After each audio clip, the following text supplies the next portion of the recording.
Have you ever seen someone who you thought was talking to themselves only to pass them and notice that they were wearing one of those wireless earpieces? Well, that's Bluetooth technology at work. It lets people use cell phones and other electronic devices hands-free. But is there a downside? With 1.5 billion served, Bluetooth is one of the hottest communication devices on the market. Typically, I use it in the car just to make sure that I'm able to focus on the road. I put it on in the morning when I'm leaving for work, and I take it off when I get home. It's a lot more convenient. It's simple. Insert earpiece and talk away.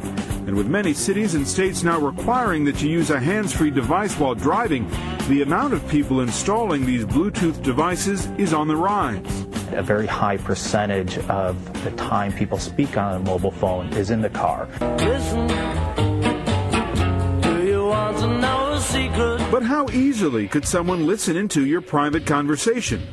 Jim Stickley of TraceSecurity says you're more vulnerable than you think. Oh, it's extremely easy. Are you dating anybody? No. Do you like anybody? Yeah, I'm kind of married. Oh, okay, sweet. That's good. And if that device is turned on, I can hook up to it. I don't have to push any buttons on that device. I don't have to do anything. Your phone conversations are safe, but when you're not using the device, Jim can actually activate it and listen to any conversation going on in the car.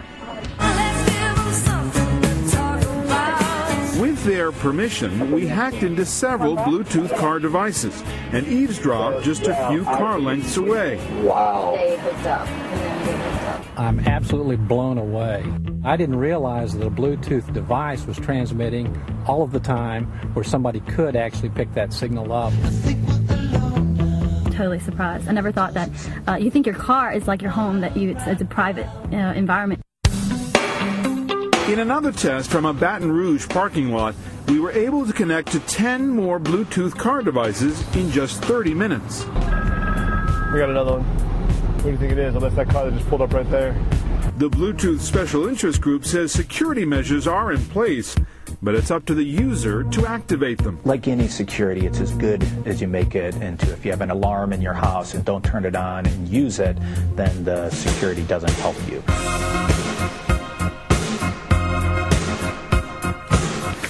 And Jim Stickley is the founder of TraceSecurity. You saw him in the piece, and he's here with us now. Good morning, Jim. Good morning. How you doing? Hi. The real question here, to narrow down, we're talking about hacking into the technology, not when you're in the middle of a phone call, but when it's simply in your ear and you might be having a conversation in the car. Exactly, when you're in the car driving around talking to that passenger next to you. So you heard in the piece that the Bluetooth Special Interest Group says that there are security devices here. They just have to be activated by the user. Do you agree with that? No, that's not accurate. The main reason is that these vulnerabilities have been around for a number of years, and some devices nowadays have a lot of security in them, but the devices we found with the vulnerabilities did not have the security available, so you couldn't turn anything on. So it doesn't make sense. So what should the user then do? Well, the user, if they have one of these devices that's vulnerable, and basically that's what these devices that have things like no PIN, where you can't change the PIN, or they're always listening, they're always activated so they can always communicate with your phone.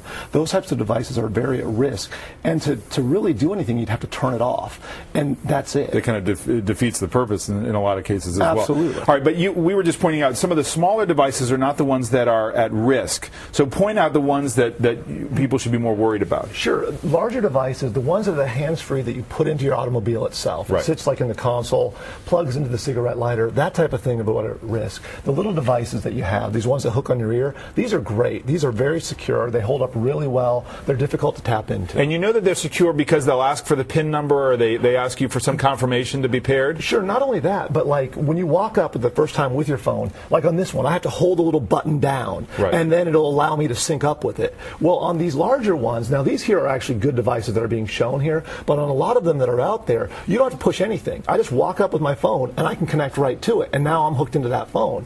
So it's really simple to just take it over. All right. So in the piece, we were talking about car kits and hacking in when you're having a conversation in your car. So talk about the car kits that are available and which are secure and which are not. Sure. For example, all that are listed here are secure. What we found is Motorola, for example, they did not have a single one that was vulnerable.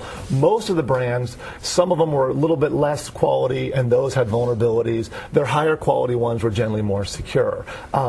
it's just kind of luck of the draw when you're looking at these devices, and really what you want to be looking for is something that forces you to press that button for it to pair with your phone, and that's really your only safe. Otherwise, it's an open microphone in many ways. It's exactly what it is. Yeah. And do people need to realize that this kind of technology comes with this downside? Will we be at a time and place where it's automatically more secure, or it's kind of buyer beware for now? For now, it's apparently buyer beware. It should get to the point where you just press the button, you're secured, and everything's great. It's just not there. Just not there yet. Jim Stickley, good advice. Thank you very much for coming in. Thank you.